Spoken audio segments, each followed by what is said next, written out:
জর্ডানের বিপক্ষে বিশ্বকাপে নিজেদের তৃতীয় এবং শেষ ম্যাচে প্রত্যাশিতভাবেই আর্জেন্টিনা জিতেছে এবং ব্যবধানটিও অনেক। সেটা হচ্ছে ৩-১ ব্যবধানে তারা এক প্রকার বিধ্বস্তই করেছে জর্ডানকে। দেখুন এই ম্যাচ হওয়ার আগে তেমন কোনো হাইপ ছিল না। টু বি অনেস্ট বলতে গেলে, কারণ আমরা জানি যে জর্ডান এট লিস্ট আর্জেন্টিনাকে হারাতে পারবে না।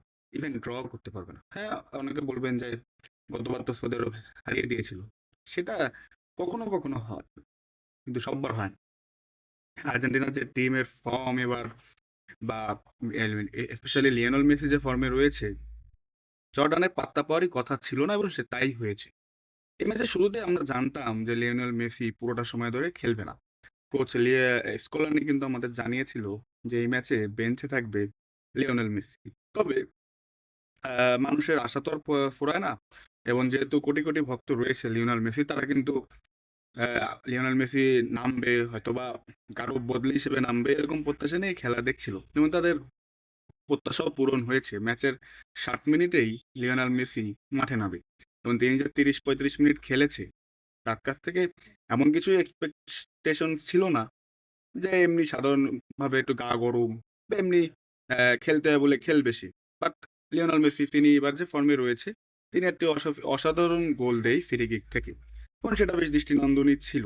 লিওনেল মেসি এবার ভাই আমার দেখা সবচেয়ে বেশি ফর্মে এই ওয়ার্ল্ড কাপে লিওনেল মেসি রয়েছে। এর আগে তিনি ৫টি ওয়ার্ল্ড কাপ খেলেছেন ঠিকই, কিন্তু এরকম ফর্মে তিনি ছিলেন না। দেখুন এদিন ম্যাচের শুরুতেই আর্জেন্টিনা মূলত ২য় সারির যে দল বা যারা বেঞ্চে বসেছিল, তারাই কিন্তু মাঠে নামে। এদিন বা ১ম সারির যে প্লেয়াররা ছিল বা বেস্ট 11 এ যারা পছন্দ স্কলারের, তারা কিন্তু আপনার রেস্ট নিচ্ছিল। স্বাভাবিক।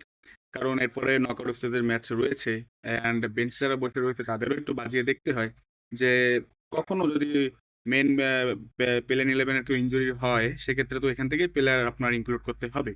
এবং সেটা ভালোভাবেই করেছে স্কলনি। ম্যাচের ১ম এই কিন্তু আপনার লো সেলসো একটি গোল দিয়েছিল। হ্যাঁ, দুর্দান্ত একটি গোল দিয়েছিল। তবে সেটা অফসাইডের কারণে বাতিল হয়।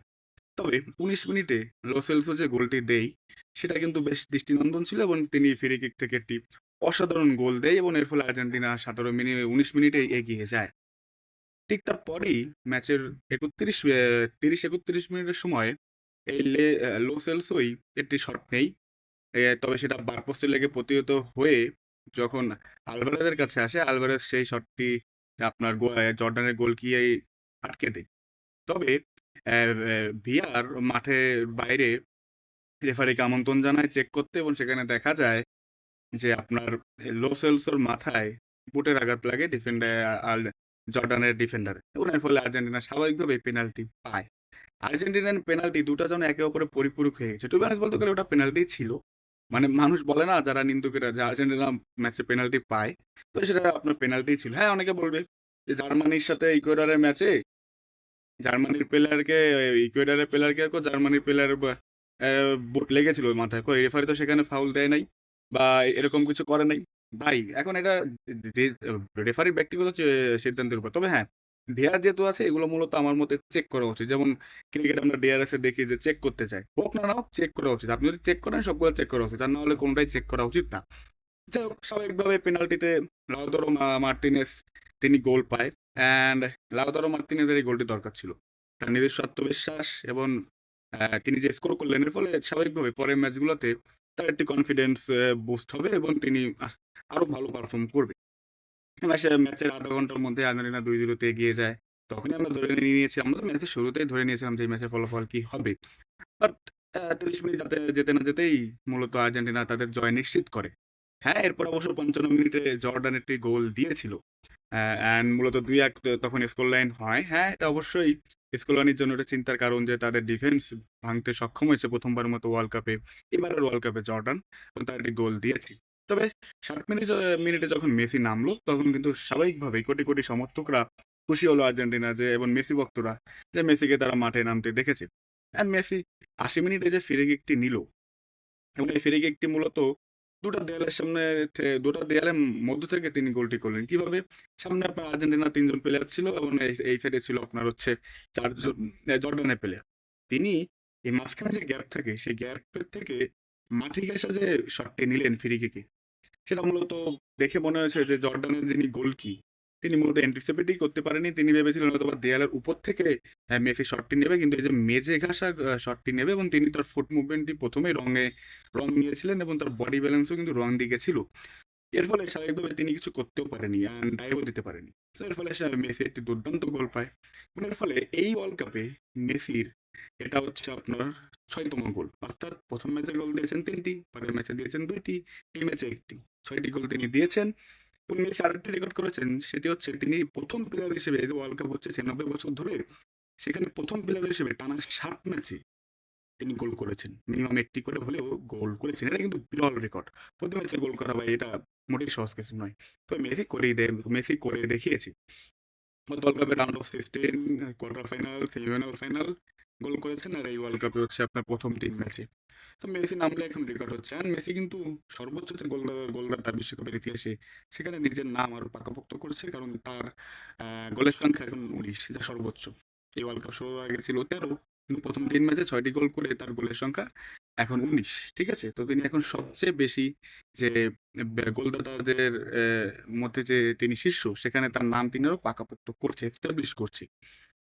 তো যাই হোক, এরপরে আর্জেন্টিনার প্রতিপক্ষ রাউন্ড অফ 32 তে কাবো ভার্দে, এবং সেখানেও আর্জেন্টিনা জয় প্রত্যাশিত। কারণ কাবো ভার্দে যতই ভালো খেলুক, হ্যাঁ তারা ভালো খেলেছে, তারা স্পেনের সাথে ড্র করেছে, উরুগুয়ের সাথে ড্র করেছে, সৌদির সাথে ড্র করেছে, বাট আর্জেন্টিনার সাথে মনে হয় না তারা পারবে, পারার কথাও না।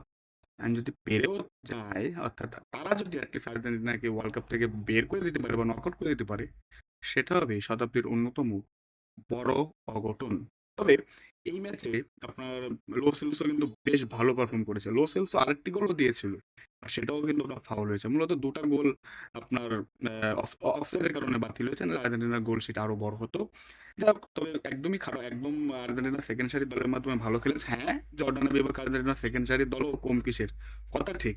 বাট ভাই, ওয়ার্ল্ড কাপে এসেছে যে কোনো দল না ছেড়ে কথা বলে না। ঠিক আছে? জর্ডানও আপনার তাদের সেরাটা দিয়েছে। হ্যাঁ, তারা শক্তি সামর্থ্য অনেক পিছিয়ে। বাট ওয়ার্ল্ড কাপে বলা যায় না। ঠিক আছে? যাই হোক, আমরা এই আর্জেন্টিনা মে অ্যান্ড মে জর্ডানের ম্যাচের রেজাল্টের মাধ্যমে একই সাথে ওই সময় ম্যাচ চলতেছিল অস্ট্রেলিয়া অ্যান্ড আলজেরিয়ার। সেই ম্যাচটিও কিন্তু ড্র হয়েছে ৩-৩ গোলে। এর ফলে ইরান আনফরচুনেটলি ওয়ার্ল্ড কাপ থেকে বাদ হয়ে গেল। খুবই কষ্টকর, খুবই নির্মম। অ্যান্ড কিছু করার নাই। টু বি অনেস্ট বলতে গেলে ইরানের পক্ষে কোনো রেজাল্ট আসেনি অন্য কোনো ম্যাচের। এজন্য ইরান বাদ হয়ে গেল। হ্যাঁ, ম্যাচের শুরুতে অস্ট্রেলিয়া এগিয়ে গিয়েছিল। তারপরে আলজেরিয়া কামব্যাক করলো। আবার অস্ট্রেলিয়া এগিয়ে গিয়েছিল। আবার আলজেরিয়া কামব্যাক করলো। ৯০ মিনিট পর্যন্ত ড্র ছিল ২-২ তে। দেন ইনজুরি টাইমে আপনার আলজেরিয়া এগিয়ে গেল ৯৩ মিনিটে। তখন মনে হচ্ছিল যে ইরান কোয়ালিফাই করে গেল। যেহেতু অস্ট্রেলিয়া হেরে যাচ্ছে। আর ওই যে লাকে না থাকলে হয় না ভাই। খেলাধুলায় লাকও লাগে। ৯৬ মিনিটে একদম শেষে ইনজুরি টাইমের একদম ৫-৬ মিনিটে অস্ট্রেলিয়া যে সমতাসূচক গোলটি করলো, এর মাধ্যমে ইরান ওয়ার্ল্ড কাপ থেকে এবারের মতো বাদ হয়ে গেল। তবে ইরানের যে বীরত্বগাথা এবং যে পারফরমেন্স, সেটা আমাদের মনে থাকবে। হ্যাঁ, অনেকে বলছে যে এটা কি সমঝোতার ম্যাচ হয়েছে, কারণ এই ২ দলই জানতো যে আমরা ড্র করলেই পরের রাউন্ডে উঠে যাব। বিশ্বকাপে আগেও এরকম কেলেঙ্কারি হয়েছে। বাট টু বি অনেস্ট বলতে গেলে ম্যাচটিকে দেখা হয়নি এখন পর্যন্ত ভালোভাবে। পারিপার্শ্বিকতা যা দেখেছি, এটাতে বুঝেছি যে না, মনে হচ্ছে না যে এটা সমঝোতার ম্যাচ ছিল, কারণ আলজেরিয়া তো এক পর্যায়ে হারিয়ে দিচ্ছিল অস্ট্রেলিয়াকে। তো যাই হোক, এরপরে ওই ম্যাচটি দেখতে হবে, দেন আপনাদের সামনে বলবো। এই আর্জেন্টিনা জর্ডান ম্যাচ শুরুর আগেই আপনার শেষ হয় পর্তুগাল এবং কলম্বিয়ার ম্যাচ। রোনালদো ওই ম্যাচে ভালো পারফর্ম করতে পারেনি, গোল দিতে পারেনি, পর্তুগালও গোল দিতে পারেনি, কলম্বিয়া গোল দিতে পারেনি। ম্যাচটি ড্র হয়। এর ফলে ওই পর্তুগাল রানার্স আপ হয়ে কোয়ালিফাই করলো রাউন্ড অফ 32 তে, এন্ড কলম্বিয়া হচ্ছে ওই গ্রুপের চ্যাম্পিয়ন। তো যাই হোক, আজকে থেকে রাউন্ড অফ 32 শুরু। দেখা যাক কেমন হয়। আশা করি এক্সাইটমেন্ট আজ থেকে আরো বাড়বে।